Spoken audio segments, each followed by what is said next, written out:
Libro La vida del amado Maestro Ascendido San Germán, dictado por la Arcangelina, la Sagrada Santa Matista, a los hermanos Regina Amara Violet Ardeshir y Miguel Arturo Shiva Rosenkrautz, Jordametist. Santuario del Corazón de Amatista, septiembre de 2025. La caída de los templos, discordia que no detuve, se volvió marea. Yo estuve allí, vi cómo los muros del templo aún brillaban, mientras por dentro la luz se apagaba. No fue un derrumbe repentino, fue lento y por eso más doloroso. Fue una vibración que comenzó a disociar lo que antes era uno solo: voluntad, amor y sabiduría. Las columnas no se quebraron con truenos, primero temblaron las conciencias. Donde antes había colaboración, ahora había disputas por autoridad. Donde antes fluía el decreto unificado, ahora había rituales adaptados al gusto del ego.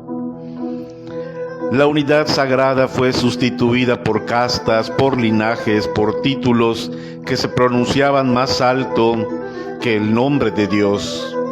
Y yo lo vi. Yo lo supe antes que muchos. Las cámaras internas me lo habían mostrado. Las aguas del lago ceremonial lo habían susurrado en sueños, pero no quise intervenir con fuerza, no por falta de amor, sino por exceso de temor. Temor de enfrentar a los que se llamaban sabios, temor de ser considerado un perturbador, temor de romper la armonía, aunque ya estaba rota por dentro. Los templos atlantes no cayeron porque la tierra temblara, cayeron porque la vibración que los sostenía se desalineó del plan divino. Ya no eran centros de irradiación, sino estructuras sin alma. El fuego violeta, que una vez flameaba con libertad y alegría, se volvió errático. Algunos días no respondía al llamado. Los seres de luz comenzaron a retirarse. El arcángel Zadkiel, cuya presencia antes era constante, solo se dejaba sentir en lo profundo del silencio y con tristeza.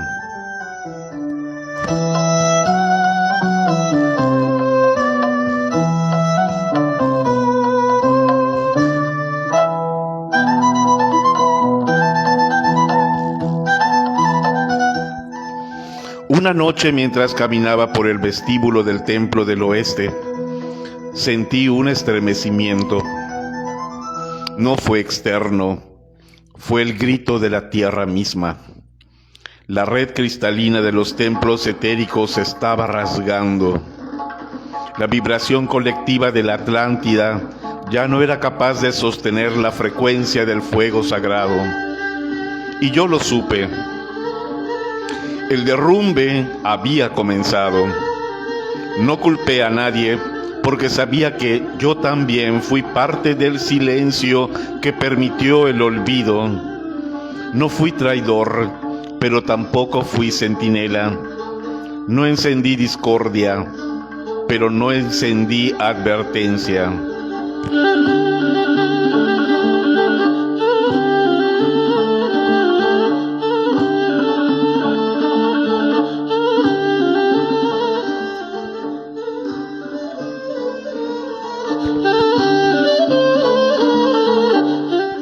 Y así la marea nos cubrió a todos, no como castigo, sino como consecuencia natural de la ley. Las aguas subieron, los templos se sumergieron, los cánticos se detuvieron, pero la llama no murió.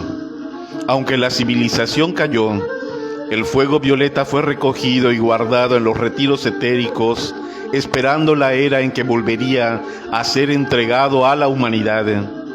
Y yo habría de volver, en otro cuerpo, en otro siglo, en otra nación, pero ya no como el sacerdote que cayó, sino como el portador de la llama que despierta. El día que perdí la ascensión, no fue castigo, fue verdad. Yo no estaba listo. El colapso ya era inevitable. Los templos habían sido evacuados por dentro mucho antes de que la materia lo revelara. El fuego violeta, aunque eterno, ya no respondía al llamado de los corazones divididos, y en medio del caos contenido, fuimos llamados a los retiros etéricos, aquellos espacios invisibles a los ojos humanos, sostenidos por la jerarquía espiritual en las franjas superiores del plano terrestre. Allí fui llevado, no por mérito, sino por gracia, no como ascendido, sino como aprendiz entre encarnaciones que aún tenía lecciones por completar. Me lo dijeron con dulzura, pero con firmeza: Sar Ramón, en esta vida no ascenderás.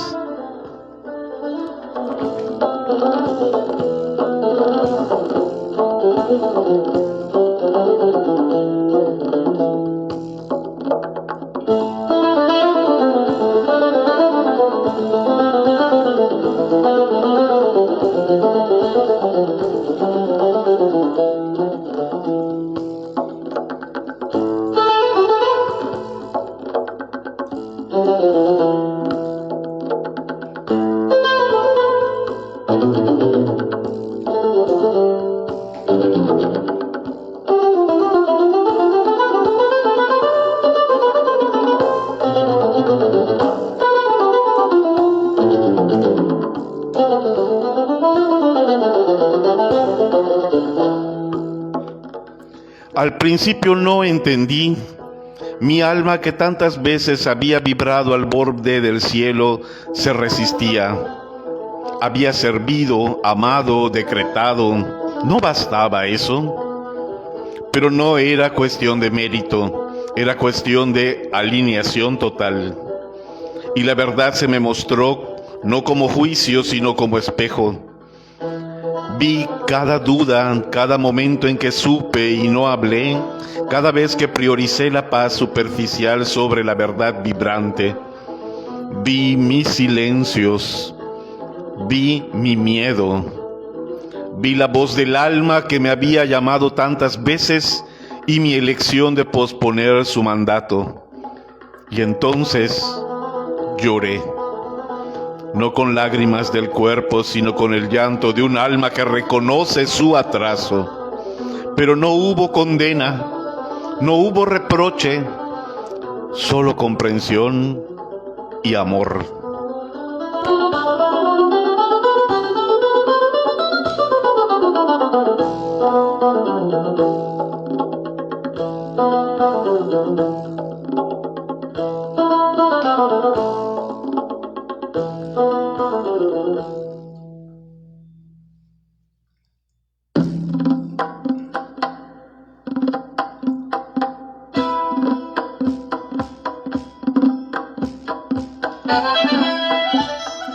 Zadkiel se me acercó.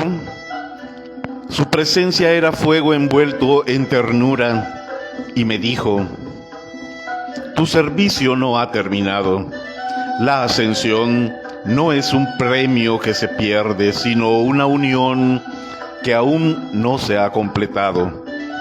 Aún debes volver para redimir lo que no protegiste, para hablar donde callaste, para guiar donde la compasión que ahora nace, para guiar desde la compasión que ahora nace de tu caída.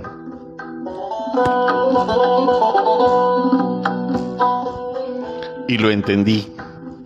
El día que perdí la ascensión no fue el fin, fue el comienzo.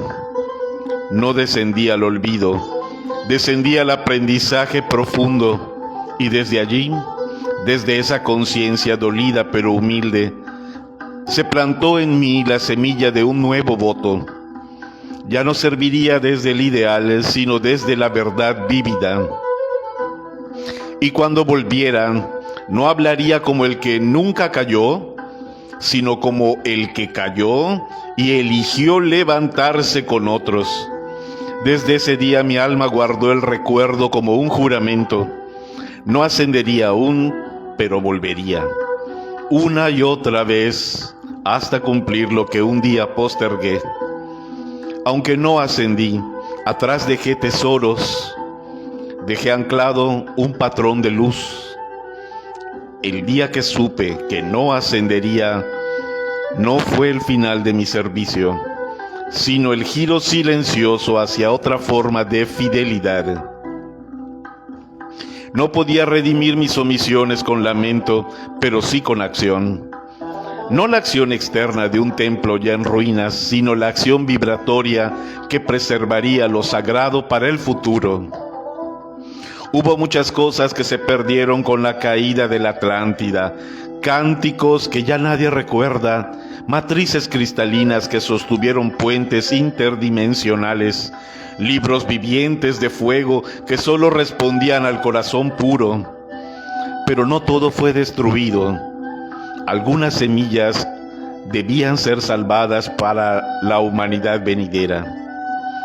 Zadkiel me confió una última misión: proteger los registros sagrados que aún guardaban la memoria original del fuego violeta y sellar ciertas cámaras etéricas que algún día serían redescubiertas por almas afines.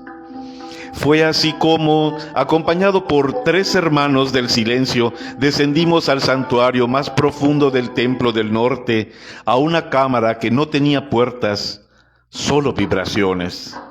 Allí estaban los códices de llama, una serie de cristales etéricos en los que estaban inscritos los decretos originales del séptimo rayo, los mandatos del Consejo Solar y los nombres vibracionales de los guardianes de la llama. No eran libros, eran frecuencias codificadas y debían ser retiradas del plano externo antes de que cayeran en manos de aquellos que ya comenzaban a manipular el fuego para el control. Sellamos las cámaras no con llaves físicas, sino con sellos vibracionales de geometría viva que solo podrían ser abiertos por quienes en futuros siglos volvieran a vibrar en alineación con la ley del amor. La ley del amor, libertad, pureza.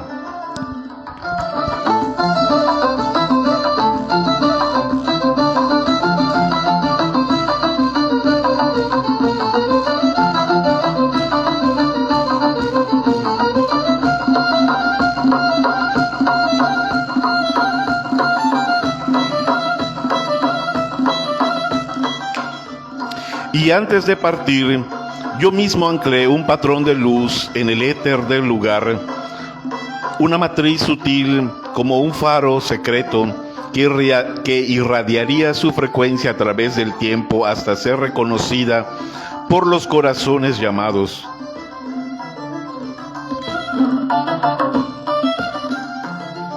Reflexión del alma de Sar Amón. Aunque no fui digno de la ascensión, fui digno de preservar la luz. No me llevé los tesoros, los dejé. Los escondí no para ocultarlos, sino para que fueran encontrados cuando el mundo estuviera listo. Y ese fue mi consuelo, mi pequeña redención, mi acto de amor hacia un futuro que aún no conocía.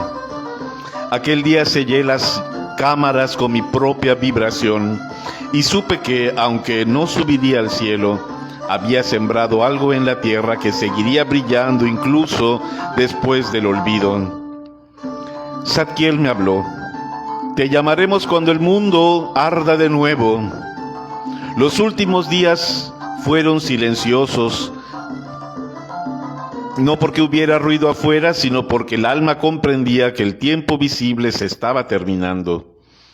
Las aguas subían, los templos vibraban con una angustia contenida, pero el dolor mayor no era el del hundimiento físico, sino el de lo no cumplido, el de las oportunidades perdidas, las palabras no dichas, la luz que se supo y no se defendió. Y sin embargo, no había rencor en el aire, había compasión, había lecciones y había esperanza.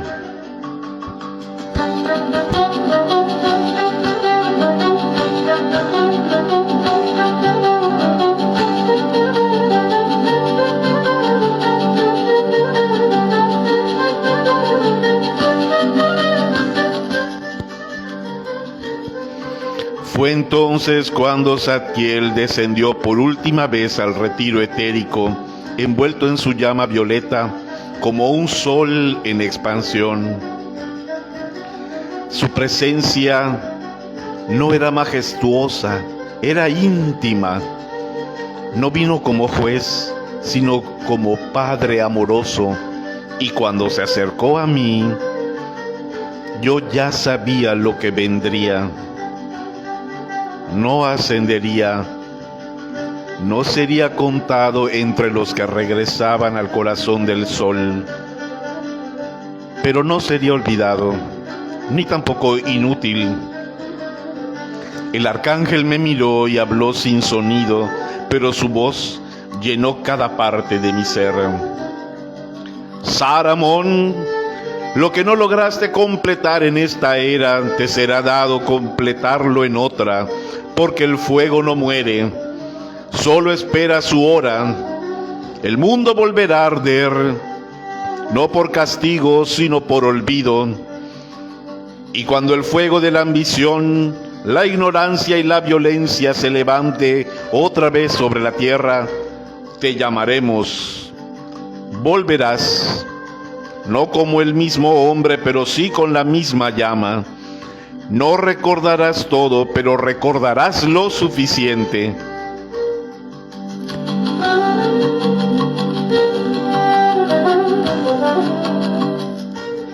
Y allí ante él sellé mi promesa.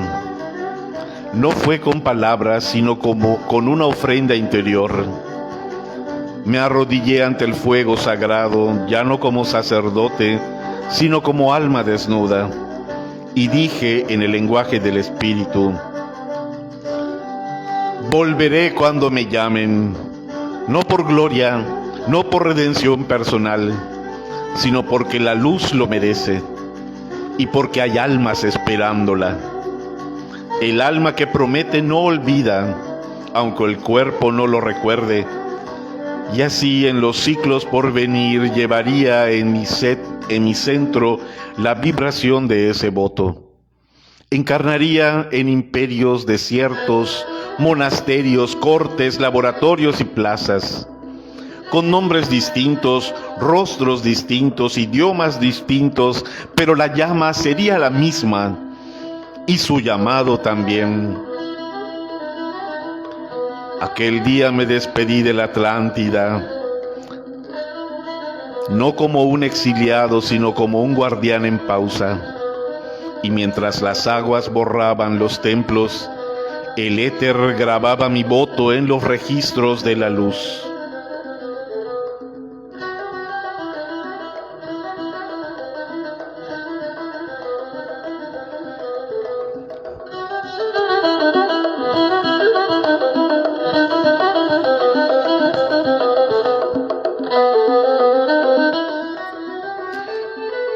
Ahora como San Germán comprendo lo que entonces no pude. El maestro habla desde su conciencia ascendida, reflexionando sobre su encarnación como Saramón y cómo esa alma perfecta fue semilla de su maestría posterior.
Capítulo 3.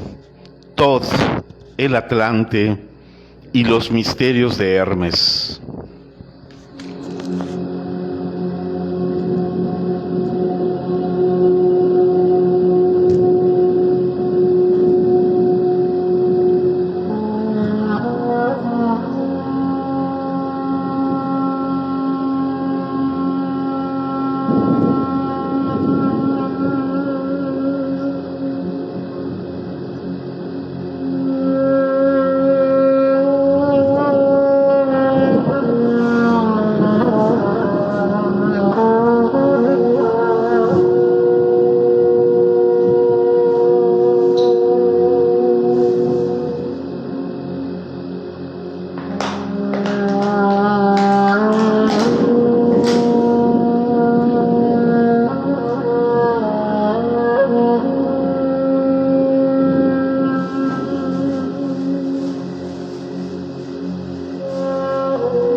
En la aurora de la civilización humana,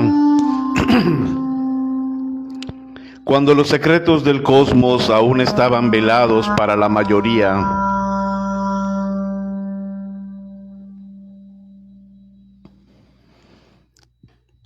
surgió en Atlántida una figura emblemática cuyo nombre resonaría a través de las eras: Thoth, el gran maestro atlante. Este ser de luz, cuya alma está profundamente vinculada al amado maestro Saint Germain, fue un guardián de los conocimientos sagrados y un iniciador de los misterios que luego serían custodios en la tradición hermética. Thoth, el escriba de los dioses, fue el portador de la sabiduría oculta que atraviesa los velos del tiempo, revelando las leyes eternas del universo. Su misión trascendió los límites de la Atlántida, conectando los saberes ancestrales con la futura civilización egipcia y más allá, a través de la enseñanza hermética que lleva el nombre de Hermes Trismegisto, el 3 veces grande.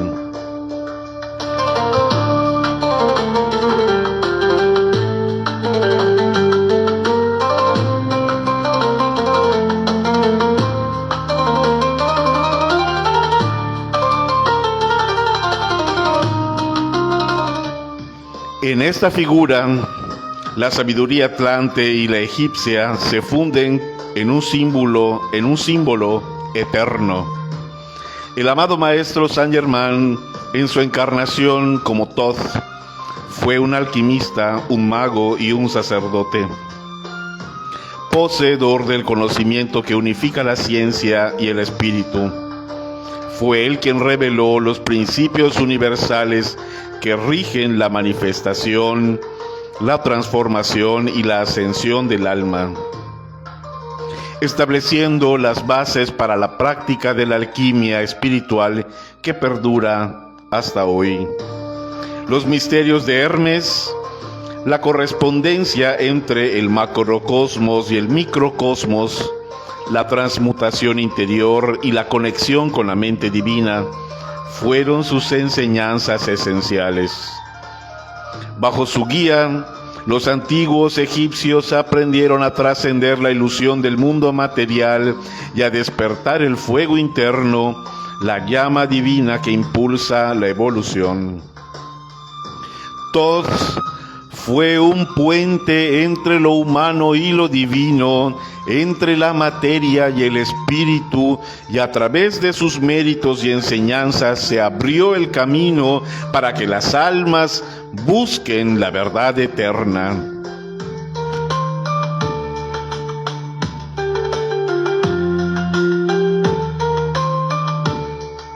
El legado de Thoth es un llamado a redescubrir los misterios que yacen dormidos en nuestro interior. Es la invitación a mirar más allá de la superficie, a contemplar la realidad con ojos renovados y a vivir en armonía con las leyes divinas. La influencia de este maestro atlante no se limita a una época o cultura. Su sabiduría es un faro que guía a todos los buscadores del camino hacia la luz.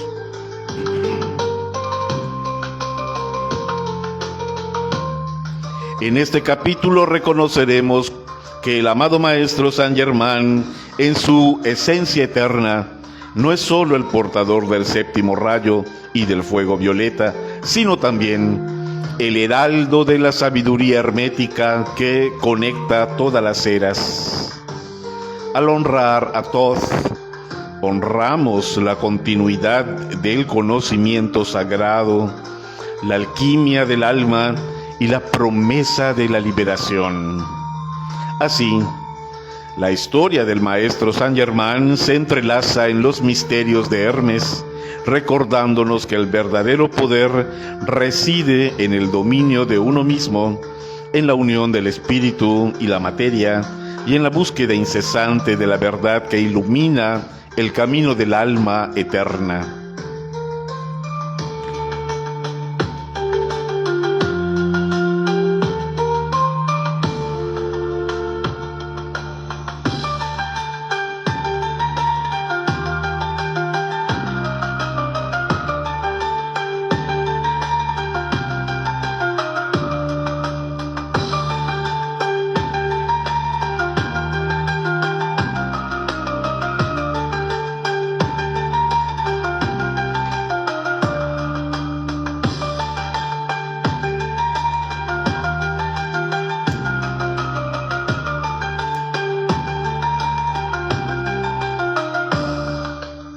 El nacimiento de un sabio Atlante, Thoth, alma antigua y ser de sabiduría, nace como sacerdote del fuego sagrado en los días luminosos de la Atlántida. Formación en los templos solares. Nací bajo el signo del sol interior, en una época donde el cielo aún hablaba con la tierra y donde la vida misma era una prolongación armónica del espíritu universal. La Atlántida aún vibraba en sus días de oro, el mar era claro, las piedras cantaban el paso del viento y los hombres caminaban conscientes de su filiación divina. En aquel tiempo el conocimiento no era buscado, era recordado. Fui llevado desde muy joven a los templos solares, no por casta ni privilegio, sino porque mi alma ardía sin consumir. Había en mí un fuego que no me dejaba dormir, una memoria silenciosa que no provenía de esta vida. Los templos solares eran mucho más que edificios. Eran organismos vivos, sintonizados con las esferas del sol central. Cada columna vibraba con una nota tonal, cada piedra tenía conciencia y los techos abovedados estaban hechos de cristal etérico que reflejaban no el cielo exterior, sino los movimientos del alma. Allí aprendí el lenguaje de la luz. Las enseñanzas no se transmitían con palabras, sino con símbolos vivos, geometrías en movimiento y pulsaciones de sonido que abrían memorias dormidas.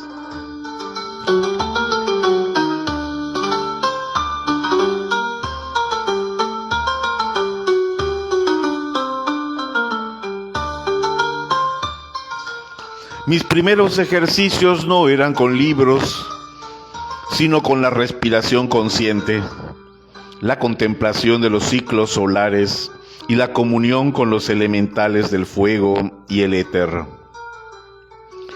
Nos enseñaban que el sol no era solo una estrella, sino la manifestación física de una inteligencia creadora, el logos solar, y que nuestra tarea, como futuros sacerdotes, era convertirnos en canales vivos de ese logos. Cada nivel del templo era un umbral interior. Primero el silencio, luego la purificación emocional, luego la expansión mental sin deseo de poder, hasta que el alma podía recibir directamente las instrucciones del Consejo de Sabiduría Solar.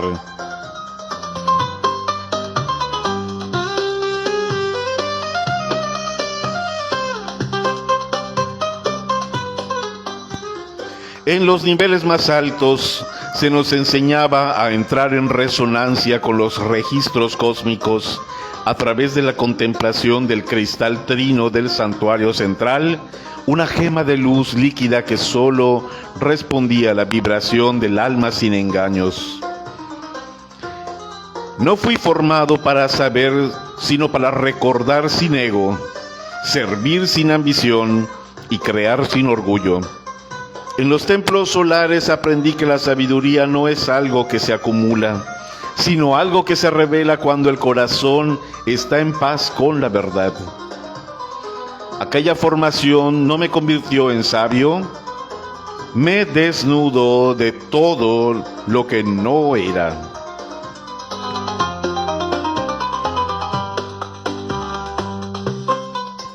Contacto con los registros cósmicos y la geometría sagrada. No fue con palabras que se me reveló el conocimiento, sino con vibraciones y formas de luz que hablaban al alma más allá del pensamiento. La Atlántida era aún un eco fiel del cosmos, y los templos solares eran los nodos donde la inteligencia del universo descendía a la tierra en patrones preciosos. En mi segundo ciclo de formación, los instructores nos guiaban hacia el salón de los diagramas eternos, un espacio sin muros físicos donde flotaban en el aire las formas geométricas vivientes, espirales, heptágonos, dodecaedros, esferas que giraban dentro de otras esferas, cada una emanando una frecuencia exacta de conciencia. Allí comprendí que todo en el universo es diseño y que el diseño es la escritura de la mente divina.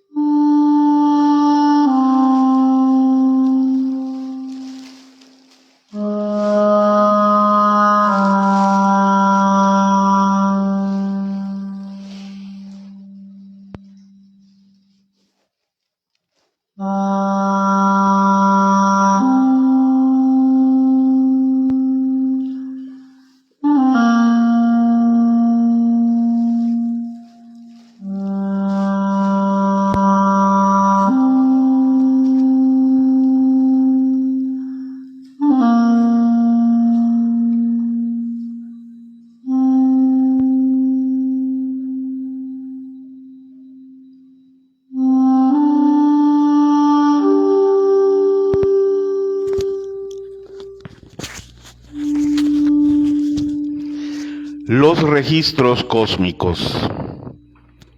Fue entonces cuando supe que había algo más allá de las formas, una memoria universal, un campo vivo que contiene el pasado, el presente y las posibilidades del futuro.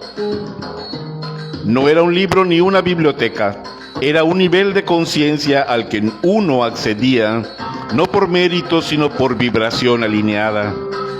A esto lo llamaban los registros cósmicos, y sus custodios eran seres de luz sin rostro que enseñaban sin palabras a través de ondas de revelación directa.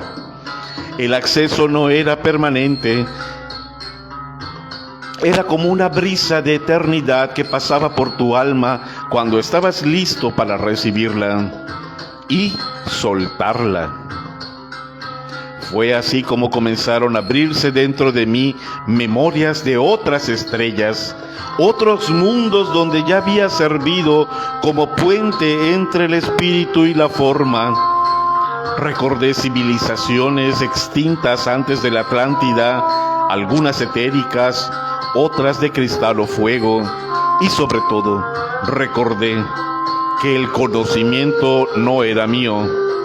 Me había sido confiado y debía ser usado únicamente al servicio de la vida.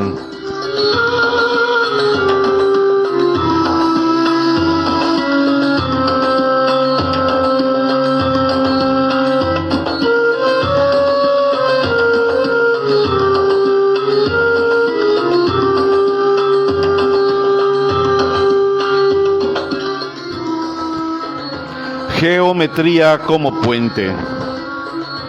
La geometría sagrada no era un conocimiento estético, sino una ciencia de conexión.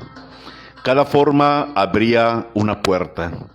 Cada proporción establecía una resonancia.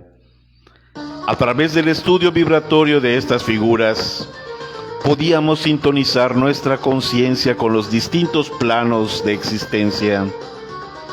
La flor de la vida, el sello del sol trino, la espiral de Zadkiel y la estrella óctuple era de la madre, eran algunas de las formas que se nos enseñaban a contemplar y emanar. A cada iniciación, las formas pasaban de ser contempladas afuera a ser encendidas dentro. Y un día comprendí que el alma, en su estado más puro, es ella misma una geometría viva, una forma de luz en movimiento eterno. En aquel tiempo reflexioné: los registros no se abren por curiosidad, sino por resonancia. Y la geometría no es una ciencia abstracta, sino la manera en que el amor toma forma. Allí aprendí que todo en la creación responde a una ley y que el iniciado es aquel que aprende a caminar dentro de esa ley sin perder la libertad del alma.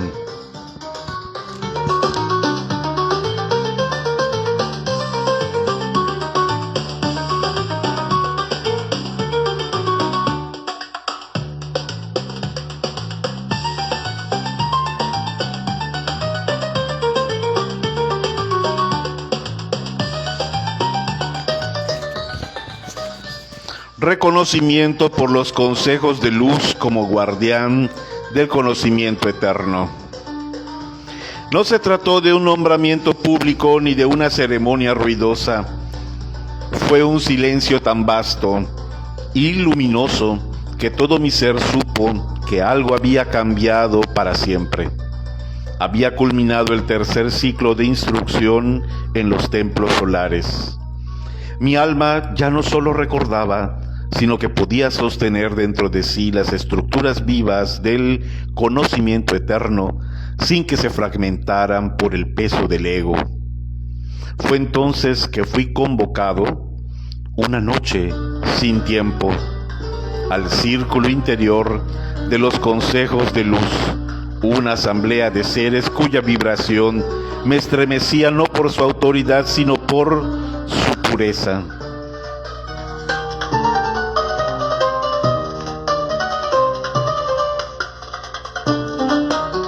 Allí estaban no solo instructores atlantes, sino también seres estelares, mentores solares, y lo que más tarde comprendería como miembros de la jerarquía espiritual de la Tierra. Sus rostros eran velados por la luz, pero sus pensamientos fluían dentro del mío como un río antiguo, y sus preguntas no eran interrogantes, eran espejos. Me presenté no como sabio, sino como aprendiz, y comprendí que ese era el primer sello de quien sería portador del conocimiento eterno, la renuncia a poseerlo. Tras una larga contemplación, la energía del círculo me fue envolviendo y escuché dentro de mí una sola frase, como un eco que resonaba desde el sol central. Este ha sido probado con fuego y en forma, que le sea entregada la llave de la palabra viviente.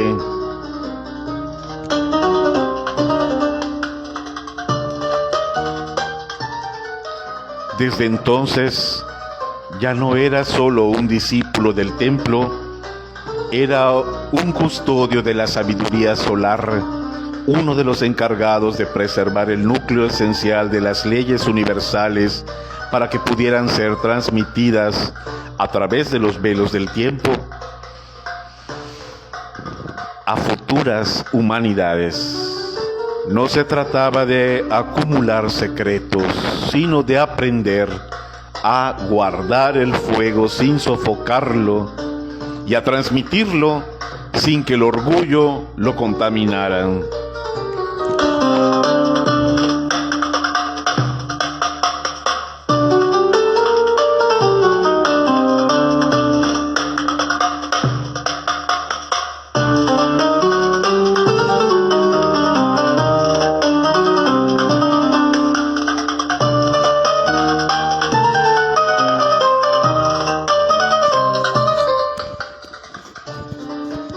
La llave silenciosa. El reconocimiento de los consejos de luz no era un premio, era una carga sagrada, la de saber más de lo que era permitido decir y decir solo lo que podía ser comprendido. El reconocimiento de los consejos de luz no era un premio, era una carga sagrada, la de saber más de lo que era permitido decir y decir solo lo que podía ser comprendido.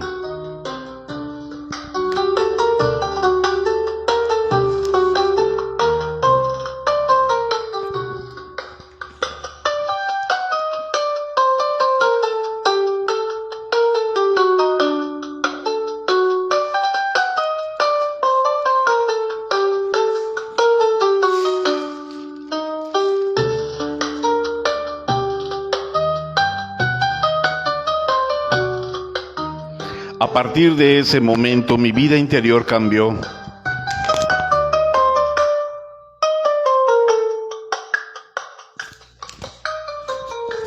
A partir de ese momento mi vida interior... ¡Au!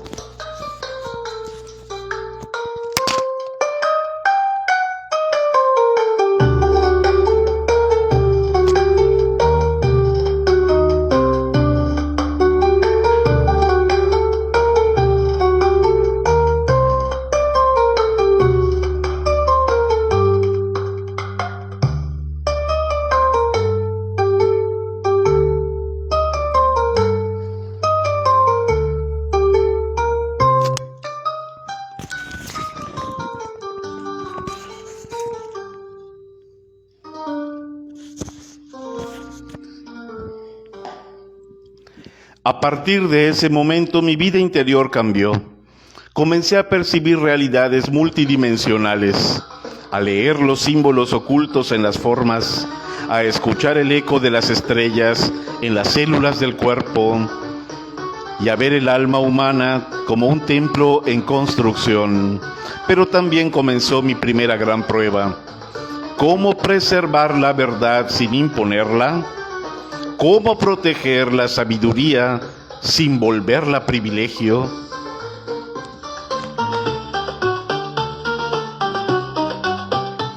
Ser guardián no es vigilar, es amar tanto la verdad que uno prefiere perder su nombre antes que corromperla. En ese silencio donde me fue entregada la llave, entendí que la verdadera iniciación no es ser reconocido por otros, sino convertirse en un hogar estable para la luz.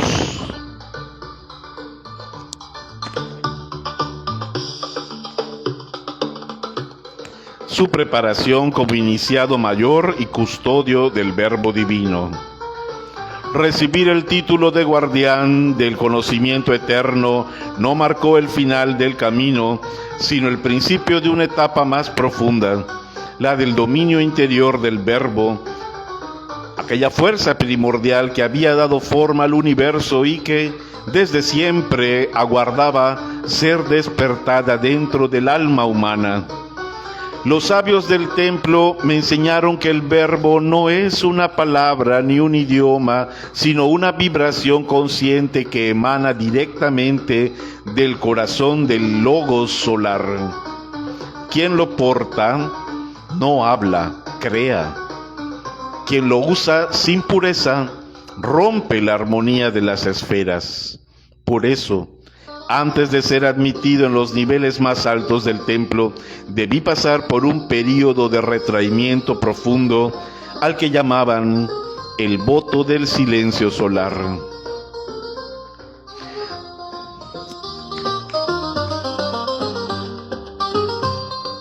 El silencio preliminar. Durante 7 ciclos solares me retiré a la cámara de resonancia interna, un santuario etérico ubicado en las cavernas vivientes de cristales cantores bajo la tierra del continente blanco. Allí no se me permitió pronunciar una sola palabra. Toda mi comunicación era interior. Cada pensamiento debía ser observado, cada impulso purificado. Aprendí que la palabra humana, sin alineación con el Verbo Divino, es ruido.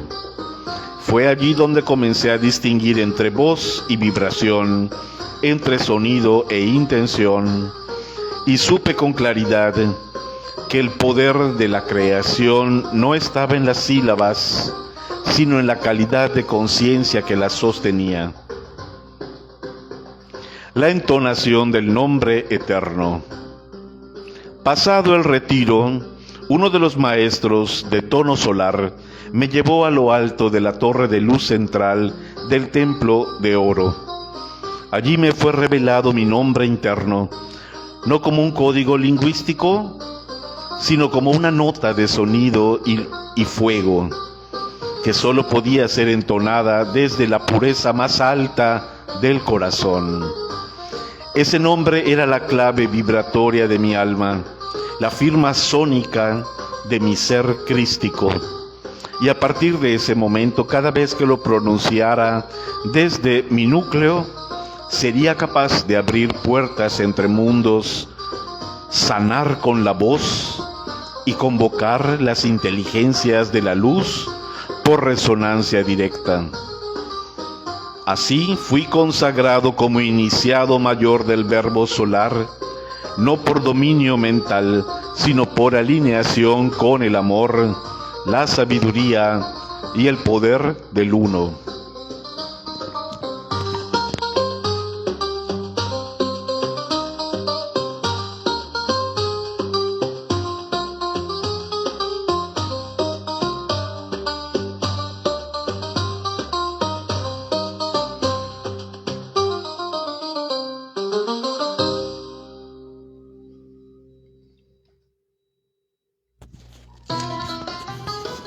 La responsabilidad del verbo. Comprendí entonces por qué tan pocos podían custodiar el verbo, porque el verbo crea, y lo que se crea desde el alma queda sellado en la eternidad. El iniciado debe hablar solo desde la verdad. Cada decreto, cada afirmación, cada invocación es una semilla que no se puede deshacer una vez emitida.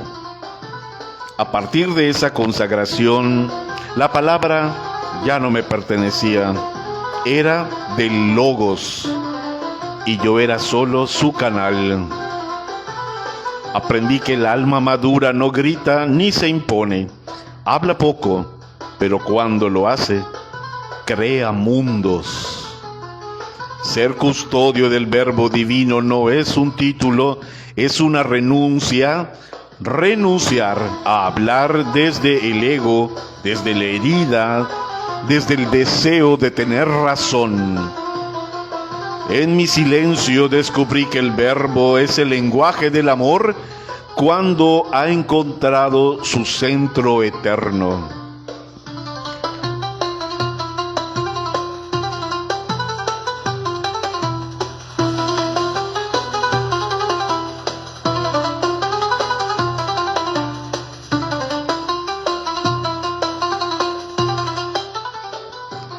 De la Atlántida a Kemet, la migración del saber.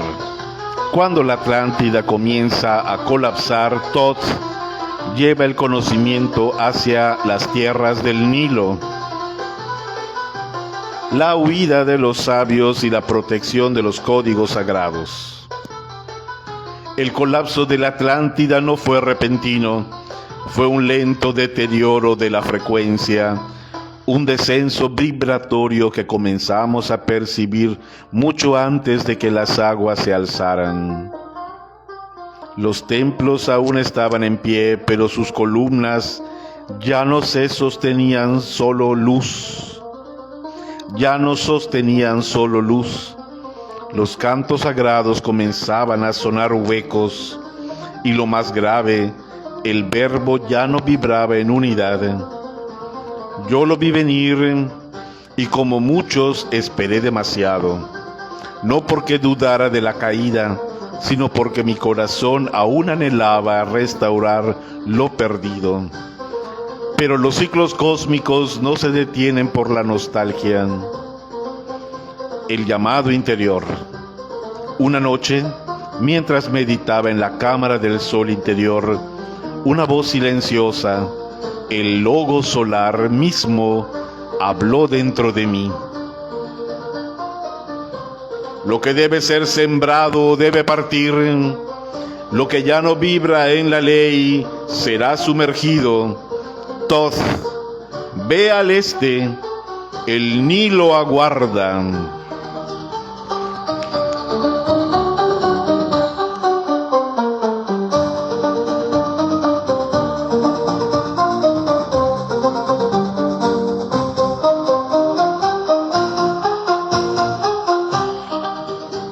Comprendí que mi deber ya no era sostener el templo caído, sino salvar su corazón.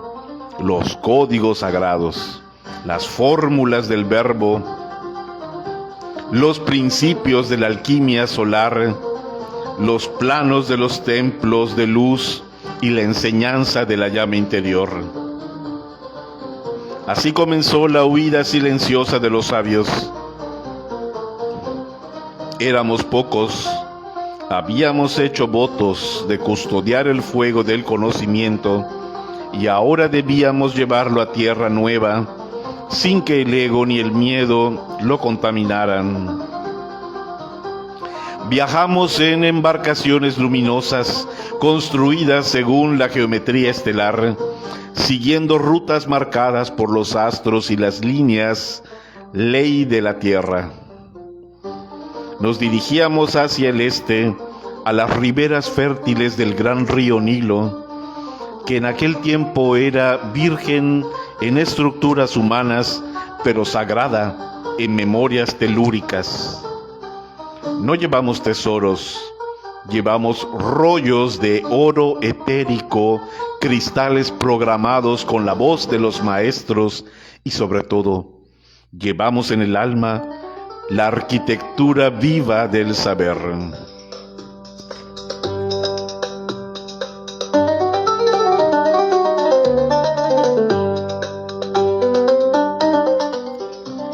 Sabíamos que los secretos no debían caer en manos del deseo del poder. Por eso codificamos los saberes más altos en símbolos, mitos y rituales. No por ocultismo, sino por misericordia. El conocimiento sin conciencia se convierte en destrucción. Muchos de los símbolos que el mundo conocería después como jeroglíficos eran en realidad sellos vibratorios, claves de acceso a cámaras internas del alma y mapas hacia los mundos superiores. Solo quien vibrara con el corazón limpio podría leer entre líneas y reactivar las semillas de luz que habíamos dejado.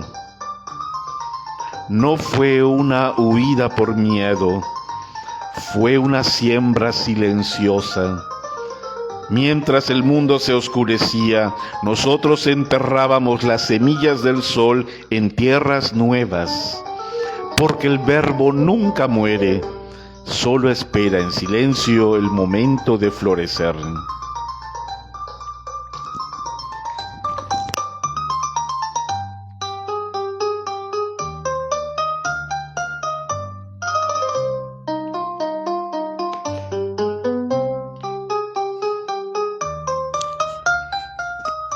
Continuamos un ratito más. ¿Qué les parece? Si están de acuerdo en que continuemos un poquito más con la enseñanza, unos 30 minutos o 40, nos tomamos unos 5 minutos de receso. ¿Qué opinan?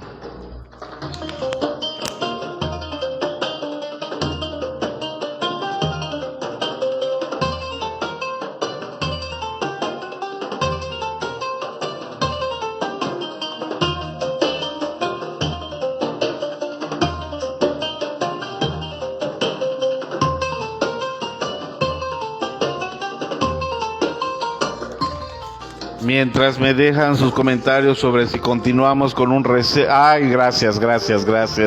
Queridísima sacerdotisa Regina Amara Violet Ardeshir. Entonces continuamos. 5 minutitos de receso.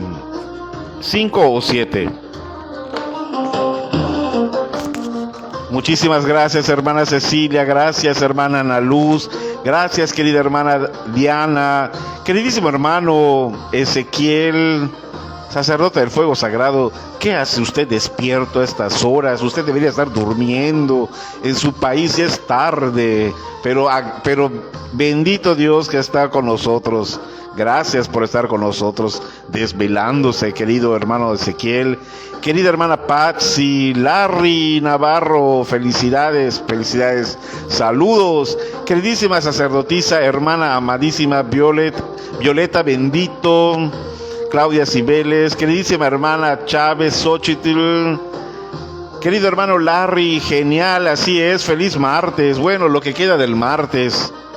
Queridísima hermana Luz, queridísima hermana Gloria, sacerdotisa, Violeta Arcangelina, bendiciones. Bueno, vamos al receso y continuamos con la vida del amado Maestro Ascendido San Germán.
Regresando. Miguel Arturo presente.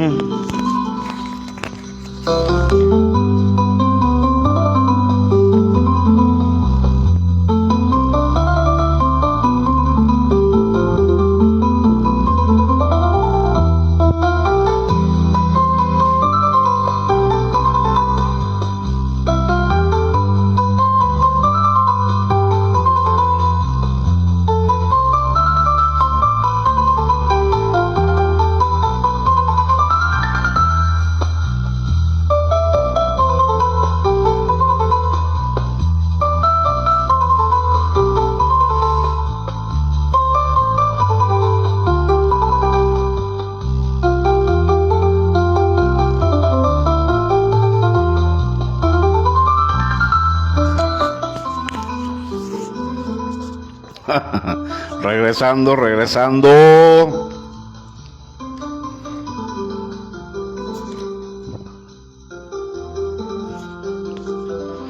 Fundación de escuelas iniciáticas en Kemet, el antiguo Egipto. La tierra nos recibió. No éramos invasores, sino los sembradores del sol. Los pueblos nativos del Kemet primigenio aún conservaban una inocencia elemental, una conexión instintiva con los ritmos de la tierra y una reverencia profunda por los ciclos celestes. No impusimos nada, observamos, escuchamos, aprendimos, y en ese silencio respetuoso el verbo comenzó a encontrar su nuevo cauce.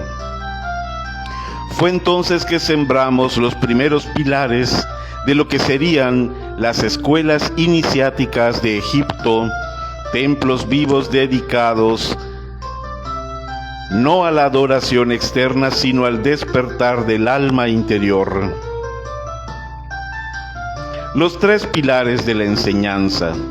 En estas escuelas, la sabiduría atlante fue adaptada con cuidado, pues comprendíamos que cada era y cultura debe recibir según su capacidad vibratoria.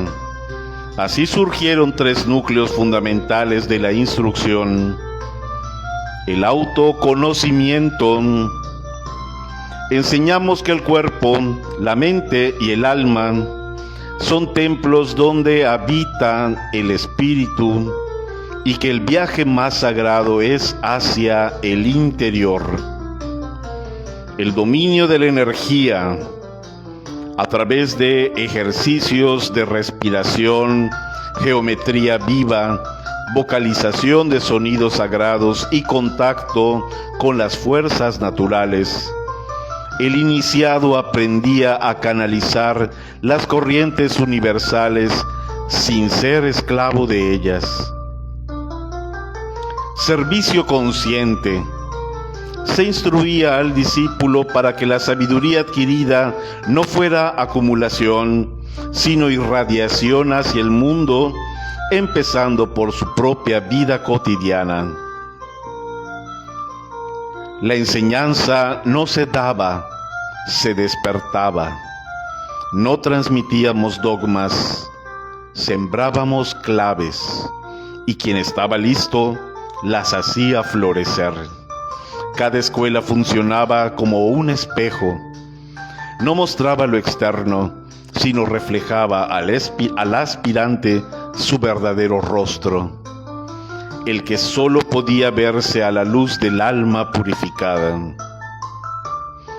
Muchos de los nombres que después se conocieron, Taj, Maat, Isis, Horus, eran originalmente principios cósmicos, representaciones arquetípicas de las leyes universales que ya conocíamos en Atlántida, pero que vestimos con forma humana para que el pueblo pudiera comprender. Los dioses de Egipto no eran ídolos, eran llaves. Cada uno de ellos contenía una vibración que conducía al despertar interno cuando se meditaba en su símbolo con pureza y devoción. No llegamos a imponer sabiduría, llegamos a despertar memorias dormidas en las almas que esperaban. Las verdaderas escuelas iniciáticas no forman discípulos, forman espejos, porque la luz nos enseña, se reconoce.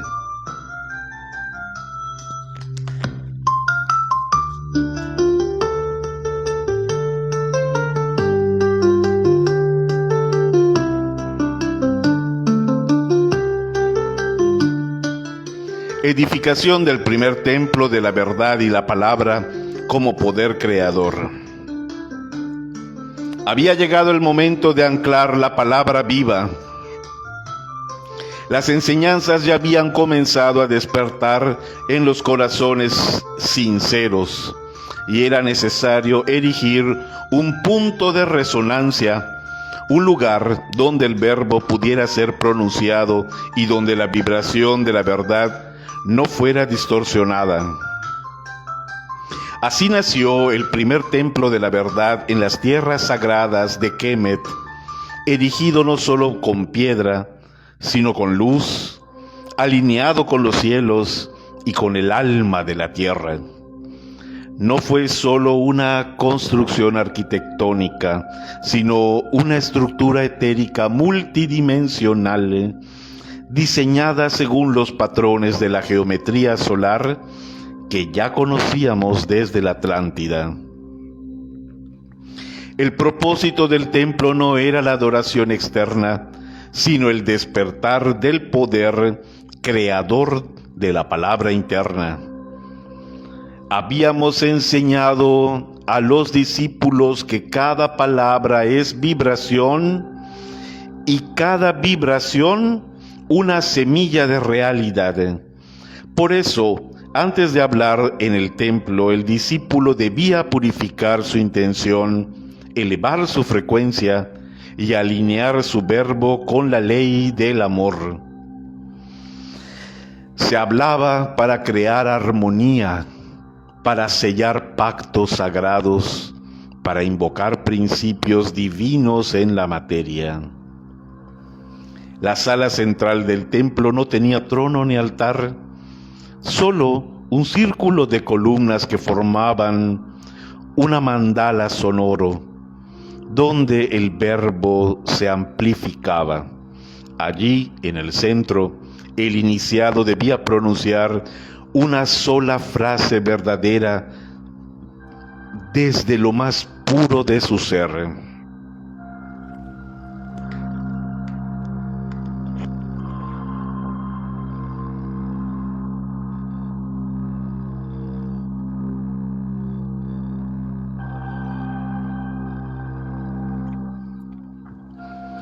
Muchos no lo lograban, porque el silencio del templo exigía que la palabra naciera del corazón alineado con el espíritu. Aprendimos entonces que el verdadero poder del verbo no está en su volumen, sino en su origen.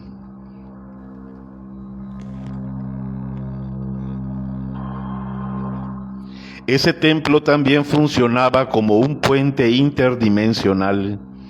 Las palabras entonadas con conciencia plena no solo afectaban la materia del plano físico, sino que movían energías en los planos internos y convocaban la presencia de los maestros y de los señores del verbo. Así, a través del uso sagrado de la palabra, los iniciados restauraban la armonía en sus comunidades, sanaban con la voz y elevaban las almas hacia la conciencia del Cristo solar. En los días antiguos la verdad no era debatida, era vibrada. La palabra no era un arma ni un adorno, era una flecha de luz directa al corazón. Y aquel que sabía pronunciar su verbo con pureza era considerado más sabio que el rey, más sanador que el médico, más cercano al sol que el sacerdote mismo.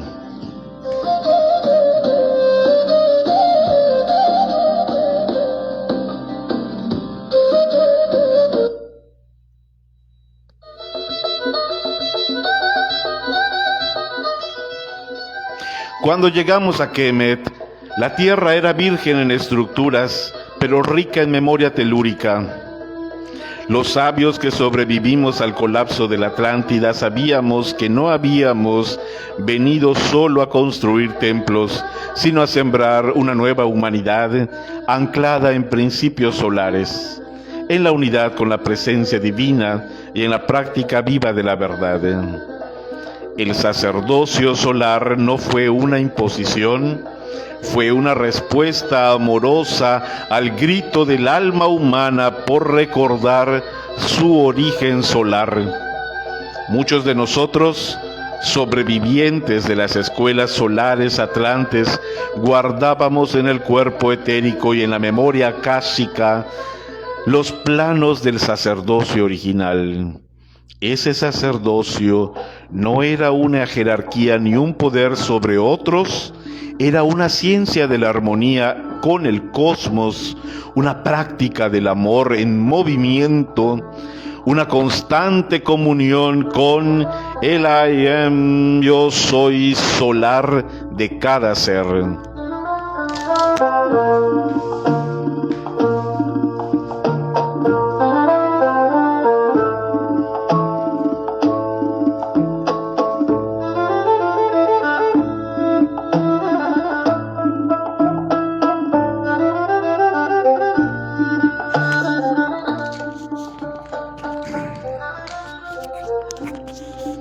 Habíamos sido entrenados en los templos del zafiro y del sol blanco, donde la llama violeta, el oro radiante y el azul eran frecuencias vivas de instrucción, no solo colores. En esas escuelas, el sacerdocio no se otorgaba por linaje, sino por radiación. Quien era pura luz era llamado. Y quien era llamado no se exaltaba, sino que servía. Traer estos principios a una civilización naciente implicaba un acto de enorme sensibilidad. Los hombres de Kemet aún no conocían la palabra sacerdote como la definíamos nosotros. Sus prácticas eran tribales, lunares, ligadas a la supervivencia. Había sabiduría en su instinto, pero aún no en su estructura. Por ello, no enseñamos directamente, encarnamos, nos convertimos en sus amigos, sus sanadores, sus consejeros. Comenzamos a mostrar con nuestro ejemplo una forma de vida diferente, en armonía con los astros, con los elementos y sobre todo con el yo interno.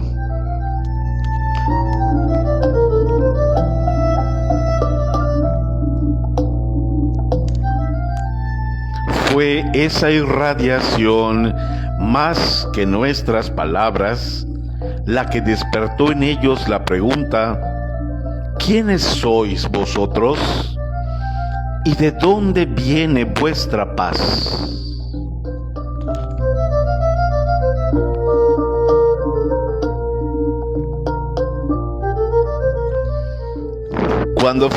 Cuando el tiempo fue maduro, reunimos a los corazones más puros del pueblo y comenzamos a enseñar lo esencial: que el ser es divino, que en el corazón habita una llama viva y que el servicio desinteresado es la verdadera nobleza. No llamamos a esto religión, lo llamamos el camino de Raherú, la senda del sol interior que asciende cada día en el corazón del hombre como el disco dorado sobre el horizonte. Les enseñamos que la autoridad espiritual no reside en un cargo, sino en la vibración, que el verdadero sacerdote no guía por mandato, sino por irradiación silenciosa, y que toda vida podía volverse ritual sagrado si se hacía desde el corazón. La luz no se impone, se despierta. No vine a fundar una clase, sino a sembrar una conciencia. No vine a traer un culto, sino a recordar que el templo más alto está en el centro del pecho. La luz del sol no se impone. El amanecer llega en silencio. Así también descendieron los ritos solares sobre Kemet como un rocío dorado sobre un terreno sediento, preparado por milenios de espera silenciosa. Una vez encendida la llama del alma en algunos corazones puros, pudimos comenzar a transmitir los ritos, pero no como dogmas, sino como memorias activadas. Cada ceremonia tenía por objetivo recordar, no adoctrinar. En la Atlántida, los ritos no eran gestos vacíos, eran ecuaciones vivientes donde cada movimiento, sonido, aroma y color despertaba una respuesta en el alma y en la atmósfera etérica. Recreamos estos principios en Kemet, adaptándolos a la vibración de la nueva tierra y de su gente. Así nacieron los primeros rituales solares de la aurora egipcia, ritos de invocación al I am, yo soy, de purificación vibratoria, de alineación con el sol central del cosmos y de consagración del cuerpo como templo viviente. Un sacerdote solar no realizaba rituales para complacer a los dioses, sino para ordenar las fuerzas internas y servir como canal de luz. La iniciación era un acto de amor, no de superioridad. Un maestro no enseñaba desde su pedestal, sino desde el recuerdo humilde de su propio camino. Cada iniciado debía pasar por 3 pruebas internas antes de ser consagrado como servidor solar. 1, el silencio, aprender a callar el ego y a escuchar la voz interna que arde en la cámara secreta del corazón. 2, la pureza, no una moral externa, sino la claridad de intención, la transparencia entre pensar, sentir y actuar. 3, el servicio, la renuncia a buscar reconocimiento y a la entrega plena del bien mayor. No se ascendía por estudiar, sino por vibrar. Muchos de los primeros sacerdotes solares no venían de linajes nobles, eran alfareros, pastores, mujeres sabias, sanadores de aldea, pero sus corazones eran cristalinos. A ellos se les enseñó la ciencia del aliento, el arte de hablar solo cuando la palabra fuese medicina, el arte de hablar solo cuando la palabra fuese medicina y la capacidad de sostener un campo de paz interior incluso en medio del caos externo.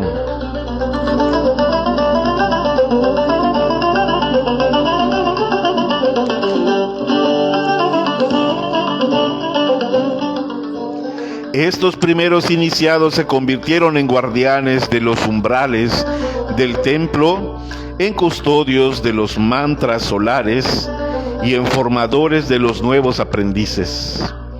Así se inició la gran cadena viva del sacerdocio solar egipcio, que más tarde sería conocida como el linaje de los hijos de Ra.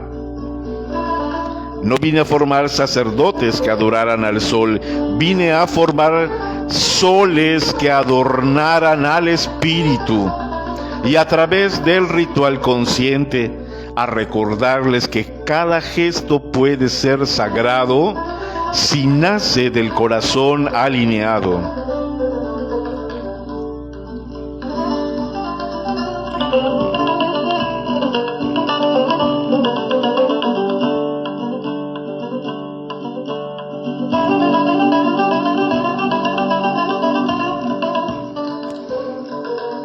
Una vez establecidos los ritos fundamentales y formado el primer núcleo de servidores solares, era necesario anclar una ética superior, una ley viva que no proviniera de normas impuestas, sino de una armonía interna con el orden universal. Este principio de equilibrio y verdad fue revelado a los sabios de Kemet con el nombre de Ma'at. Ma'at no era solo una diosa, sino la vibración misma del equilibrio cósmico. Representaba la danza exacta entre el día y la noche, entre la acción y la contemplación, entre la palabra justa y el silencio oportuno.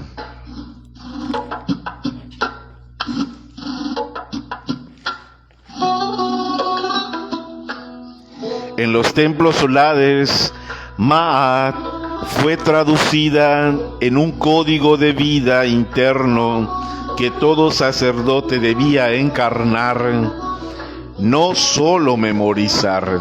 Se enseñaba que un verdadero servidor solar debía vivir de forma al que, al llegar al final de su vida, su corazón pudiera ser pesado en la balanza y resultar más liviano que una pluma. Eso no significaba ausencia de errores, sino ausencia de autoengaño.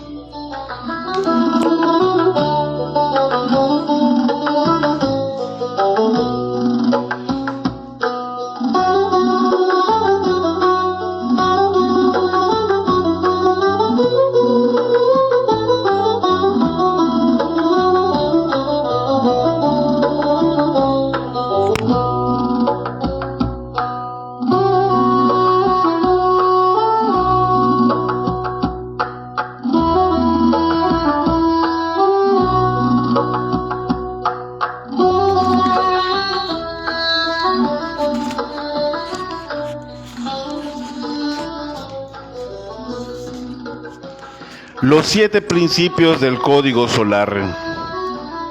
Aunque nunca se escribieron en piedra, los iniciados vivían bajo estos 7 principios silenciosos. 1. Pureza en la intención. Antes de actuar, sentir desde el alma. 2. Veracidad sin violencia. Hablar solo lo necesario y que cada palabra construya. 3. Servicio sin expectativa.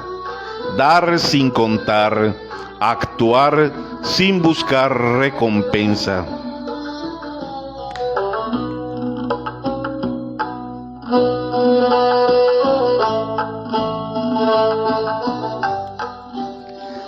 Cuatro.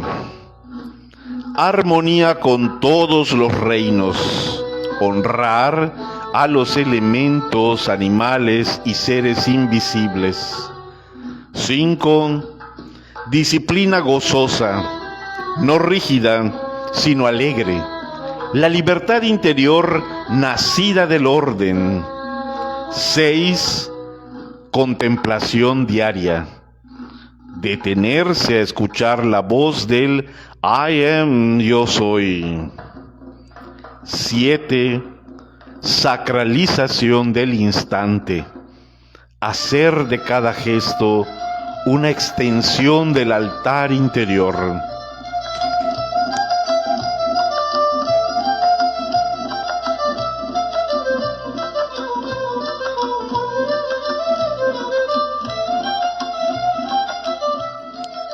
En este nuevo sacerdocio no bastaba con saber, había que vibrar en coherencia. El sacerdote solar era considerado un puente entre los mundos, un microcosmos del orden divino, alguien que caminaba por la tierra con la cabeza en las estrellas y el corazón arraigado en la llama viva del I Am, yo soy. A través de su sola presencia armonizaba campos energéticos, daba paz a los hogares y sostenía el eje vibratorio de su comunidad. No predicaba, encarnaba, no exigía, inspiraba. Así, el sacerdocio solar se convirtió en una forma de ser y no solo en un rol ceremonial. El verdadero templo no es aquel donde se enciende el incienso, sino aquel donde cada acto es incienso encendido. Y Ma'at no está escrita en ningún papiro, sino en el corazón que ha hecho de la vida un altar. Los templos que construimos en la tierra de Kemet no eran meras edificaciones, eran réplicas vivientes del orden cósmico. Cada medida, cada muro, cada sala interior era una ecuación vibratoria encarnada en piedra. No se trataba solo de arquitectura, era teurgia mineral, una forma de escritura sagrada donde la materia se elevaba a su máxima expresión, volverse espejo del cielo. En el sacerdocio solar, el templo no era considerado como una casa de dioses, sino el cuerpo simbólico del ser divino en el plano físico. Su diseño seguía las proporciones del hombre cósmico y también del sol en su travesía por el firmamento. Así, el templo era a la vez un reloj cósmico para alinear rituales con las órbitas celestes, un cuerpo energético que respiraba y emanaba vibraciones según los oficios diarios, un portal dimensional para acceder a realidades sutiles a través de geometría, sonido y color. Cada parte del templo representaba una etapa del camino del alma hacia la iluminación. Por ejemplo, el atrio exterior, la vida profana. Aquí los neófitos se purificaban antes de ingresar. Representaban el cuerpo físico y el mundo de los sentidos. El patio de los dos pilares, dualidad y decisión. Los pilares Yaquín y Boaz marcaban la entrada a la senda interna, la voluntad de trascender la ilusión. El vestíbulo de las aguas, purificación emocional, fuentes rituales ayudaban al iniciado a armonizar sus emociones y dejar atrás las reacciones. La sala de la palabra viva, el poder creador del verbo. Aquí se pronunciaban los decretos solares.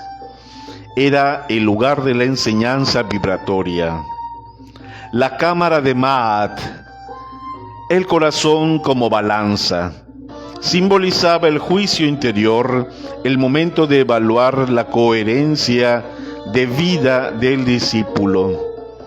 El Sancta Sanctorum o sala del sol inmóvil, la cámara secreta del corazón. Solo los iniciados mayores accedían. No contenía ídolos ni ofrendas, era pura luz, un vacío sagrado donde el I Am, yo soy, hablaba al alma en absoluto silencio. El diseño del templo era una enseñanza silenciosa. Al caminar desde el atrio hacia el Sancta Sanctorum, el discípulo recorría su propio ser desde lo externo a lo esencial. El viaje no era hacia una sala, sino hacia la unión con el Cristo interno. Así, el templo no era solo una edificación, sino un mapa del alma, una herramienta viva que ayudaba a recordar quién se es y qué poder habita en lo profundo del ser.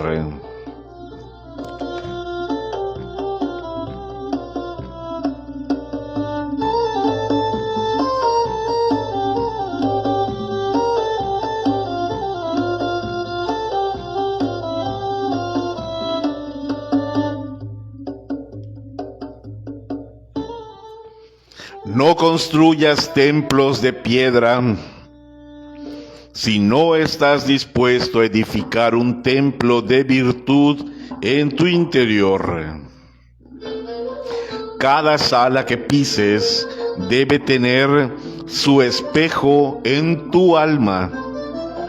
Así, cuando entres al Sancta Sanctorum, no hallarás otra luz que la tuya, ni otra voz que la del I am, yo soy, en tu corazón.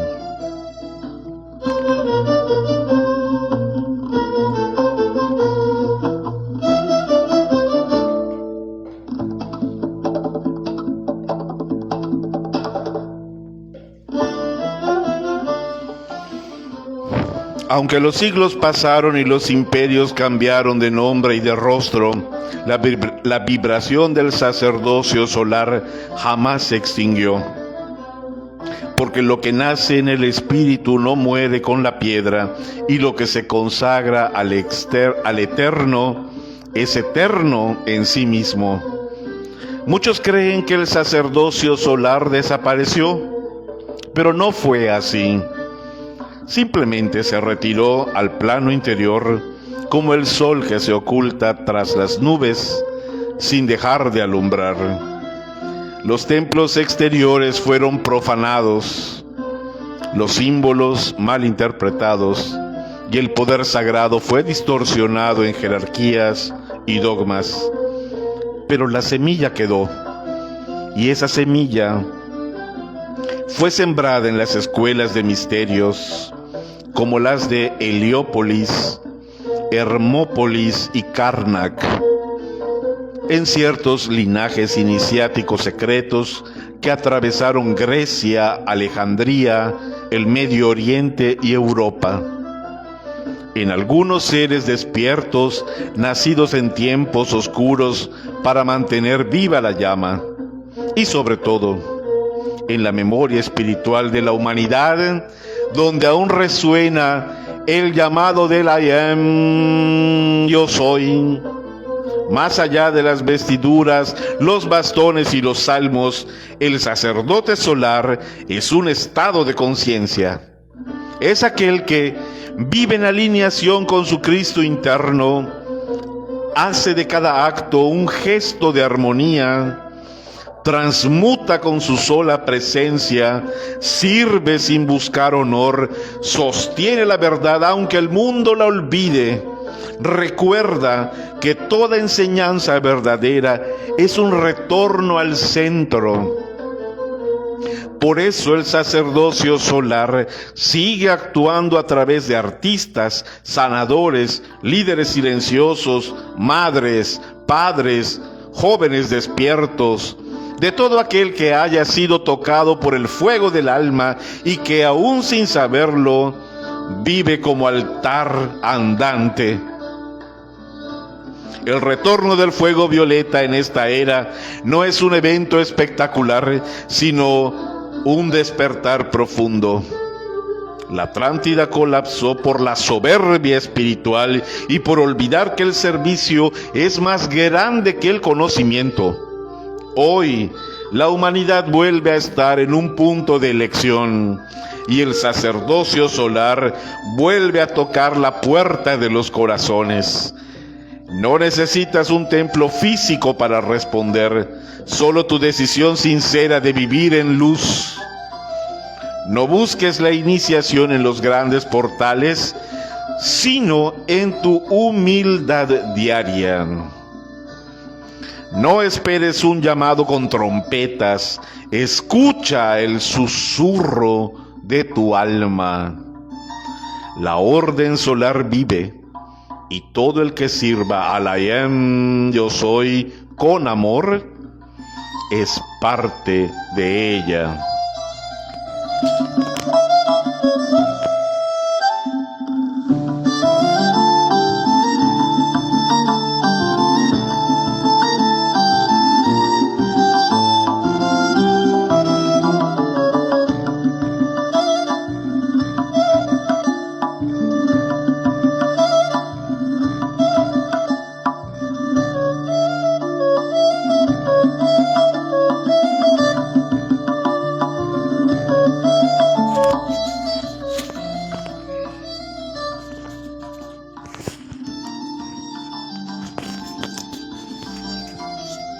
Cuando la sabiduría atlante fue resguardada en las tierras del Nilo, su portador, conocido entonces como Thoth, comprendí que no bastaba con preservar los conocimientos sagrados. Había que sembrarlos en un nuevo código accesible a las futuras generaciones sin que se perdiera su esencia. Así comenzó la cristalización de lo que más tarde sería conocido como la doctrina hermética. En los siglos posteriores al establecimiento de los templos solares en Kemet, la figura de Thoth fue adquiriendo nuevas formas. Su memoria y enseñanzas fueron absorbidas por distintas escuelas de sabiduría y con el paso del tiempo, su legado fue fusionado con el de sus sabios griegos que encontraron en Egipto un manantial inagotable de conocimiento espiritual. Así nació la figura compuesta de Hermes Trismegisto, el 3 veces grande, grande en sabiduría divina, grande en poder espiritual, grande en realización alquímica. No era un nombre personal, sino un título iniciático que designaba a aquel que había alcanzado la triple maestría sobre los 3 planos, físico, mental y espiritual. En esencia, el alma de Saint Germain, como Thoth Hermes, seguía tejiendo un mismo hilo de sabiduría entre épocas y culturas. El objetivo de la enseñanza hermética no era religioso, sino transformador. No pretendía imponer dogmas, sino entregar llaves para el despertar de la conciencia. Por ello, Thoth estructuré mi sabiduría en principios universales, aplicables en cualquier época, bajo cualquier creencia y capaces de sostener una ciencia del alma. Estos principios eran entregados en círculos iniciáticos cerrados y no todos los discípulos los recibían completos. Solo a quienes demostraban disciplina interior y madurez espiritual se les confiaban los niveles más altos. Este conocimiento formaba parte de lo que más tarde se llamaría Ars Magna, el arte de gobernarse a sí mismo y de participar conscientemente en la creación.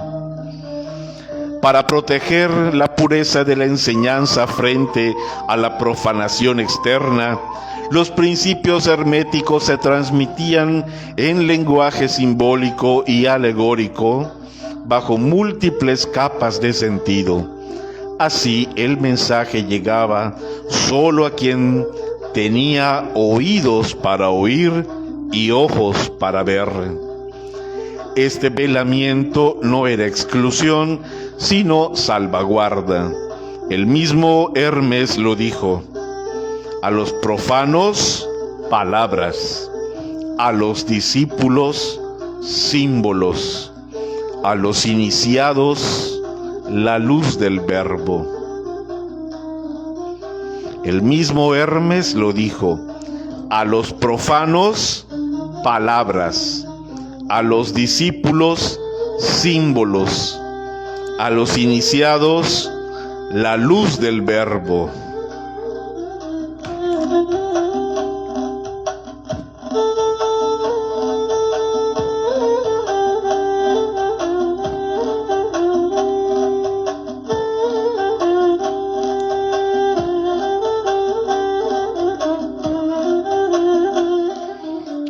Cada texto, cada inscripción, cada mito tenía varios niveles de lectura, uno para la mente literal, otro para la mente simbólica y otro, más profundo, para el alma despierta.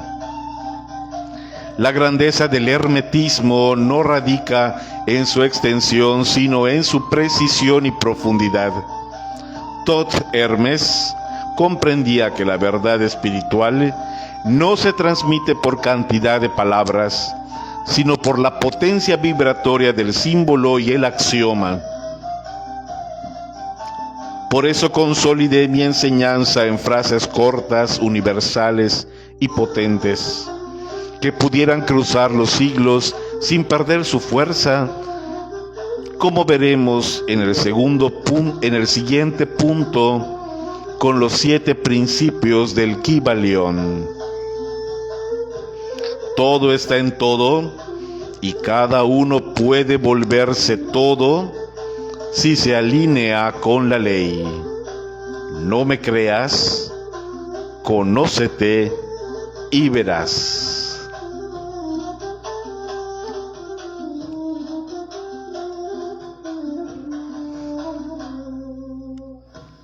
La grandeza del hermetismo no radica en su extensión, sino en su precisión y profundidad. Tot Hermes comprendía que la verdad espiritual no se transmite por cantidad de palabras, sino por la potencia vibratoria del símbolo y el axioma. Por eso consolidó su enseñanza en frases cortas, universales y potentes, que pudieran cruzar los siglos sin perder su fuerza, como veremos en el siguiente punto, con los 7 principios del Kybalión. Todo está en todo, y cada uno puede volverse todo si se alinea con la ley. No me creas, conócete y verás.